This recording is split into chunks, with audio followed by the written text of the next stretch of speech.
This is one of the most evil men in Texas history. Billy Kipkorir Chemirmir was born December 8, 1972, in Eldama Ravine, Baringo County, Kenya. He would say in a later interview that he was the son of a wealthy farmer and worked in healthcare in Kenya.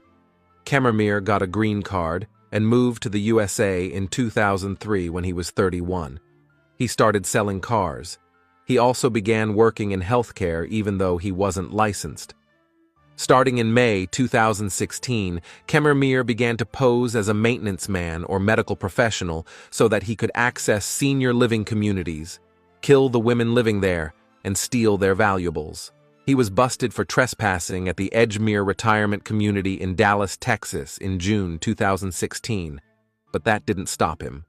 Over the next few years, police believe he went on to smother 22 to 24 women between the ages of 76 and 94. Each time, the death was ruled to be of natural causes. Many family members suspected something more sinister because of the missing valuables, but police never took them seriously. In March 2018, Chemirmir showed up at the Preston Place Retirement Community in Plano, Texas. Once inside the building, he knocked on the door of 91-year-old Mary Annis Bartell. When she opened the door, he barged in, took her to the bedroom, and held a pillow over her face.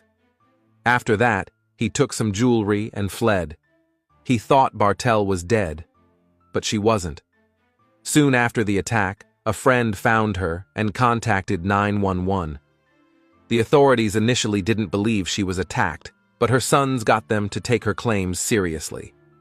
They spoke to people at the facility, and one said he had saw a strange man in the parking lot days earlier and wrote down his license plate. The plate led them to Chemirmir, and days after Bartell was attacked.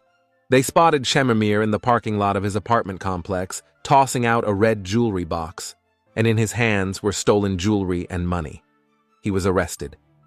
Police recovered the jewelry box and saw documents with the name Lou Thee Harris. Harris, age 80, was recently found dead inside her home, and many of her valuables were missing. As detectives continued to investigate, they pulled surveillance footage that showed Chemirmir and Harris crossed paths inside a nearby Walmart hours before she was found dead. After looking back at hundreds of recent deaths, the charges started to pile up. By March 2019, Chemirmir was indicted for 12 counts of capital murder. He maintained his innocence, saying, "I am not a killer." He went to trial for the murder of Harris in November 2021, but the jury couldn't reach a unanimous verdict, and the judge declared a mistrial. 5 months later, a new jury convicted him of Harris's murder. Chemirmir was sentenced to life in prison. On October 3, 2022, Chemirmir went to trial for the murder of 87-year-old Mary Brooks. 4 days later, he was convicted of murder and sentenced to life in prison, knowing Chemirmir would never get out.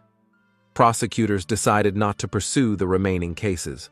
On September 19, 2023, 50-year-old Chemirmir was beaten and stabbed to death in his cell at a prison in Tennessee Colony, Texas. The killer was allegedly his cellmate, 39-year-old Wyatt Busby. Busby is serving 50 years for the stabbing death of a Houston man in 2016. Reports indicated Chemirmir had made inappropriate comments about Busby's kids before the incident. Busby has not been charged with a crime.